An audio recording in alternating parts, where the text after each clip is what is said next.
लअल्लहुम यत्तकून, ताकि लोग परहेजगार हो जाएं। ज़रबल्लाहु मसलन रजुलन फीहि शुरकाउ मुतशाकिसून व रजुलन सलमन लिरजुल। अल्लाह ताला दो आदमियों की मिसाल बयान करता है। एक वो शख्स है जो मुलाजिम है, किसी का गुलाम है, और जिनका वो गुलाम है उसके वो जो उसके बॉसेस हैं वो आपस में भी जिद करते हैं, एक दूसरे के साथ उनकी मुखालफत है, उनका वो उसने उनका आर्डर मानना है। एक दूसरा आदमी है जो एक ही का सालिम है। तो वैसे अगर वो आपस में जिद्दी भी ना हो, एक घर में मतलब वो सास बहू ही हो और वहां कोई मुलाजिम हो, सास कहे जाओ बेटा दूध ले आओ, और जब वो दूध लेके वापस आए तो बहू गिरद हो जाए झाड़ू लेके कि कहाँ गए थे, किससे पूछ के गए थे, क्यों गए थे, तुमने तो पानी लाना था। तो उसकी जिंदगी अजीरन रहेगी कि बहू को खुश करेगा तो सास खफा, सास को खुश करेगा तो बहू खफा, और वो सारा जो वबाल होगा उस बर उज़्व ज़ईफ, कमजोर तो घर में वो है, लड़ाई उनकी अपनी है और नजला इस पर गिरता रहेगा हमेशा, यही होता है। और ऊपर वाले को जो है ना वो जो भी गुस्सा होता है ऊपर तो नहीं निकाला जा सकता, नीचे ही निकाला जाएगा, वो इस पे गिरता रहेगा।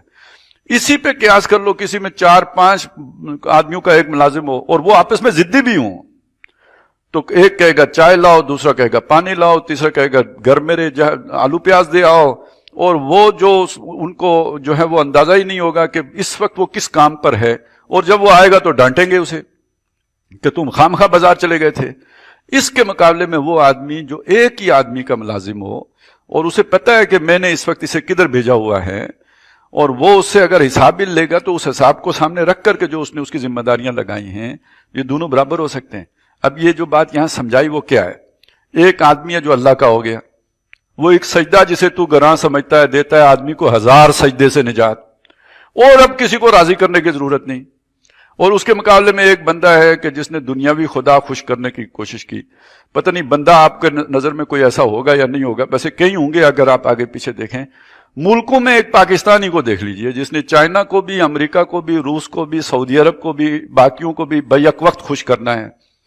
तो अब पता नहीं लगता कि किसकी तरफ यू टर्न करें और किसकी तरफ अबाउट टर्न करें। लिहाजा बाज़ औक़ात तो हम सर के बली खड़े हो जाते हैं, फिर भी नहीं लोग राजी होते। फिर फ्रांस में धमाका और निकलता खुरा आके हमारे कदमों के नीचे से है। तो ये फिर मुसीबत हो जाती है कि किसको सी पैक बना के दें और किसको कंटेनमेंट ऑफ चाइना की पॉलिसी लेके चलें। तो ना बंदा हियों में रहता है ना शियों में रहता है, ये उसकी सारी खुदी का जनाजा निकल जाता है। फिर कोई पॉलिसी उसकी मुस्तकिल होती ही नहीं, वो 2 साल के लिए एक होती है तो 6 साल के लिए दूसरी होती है। ये तो हमारे मुल्क की मिसाल देख लीजिए। तो एक का हो जाना उसमें जिंदगी सुकून, इत्मीनान और आराम का बायस है, और कईयों का होने का मतलब जिंदगी अजीरन, मुसीबत, तकलीफ। हल यस्तवियान मसला, ये दोनों बराबर हो सकते हैं। अल्हम्दुलिल्लाह, अल्लाह का शुक्र है कि यहां एक ही इलाह है, उसी की माननी है, उसी के दीन पर चलना है। बल अक्सरुहुम ला यालमून, लेकिन लोगों की अक्सरियत नहीं जानती।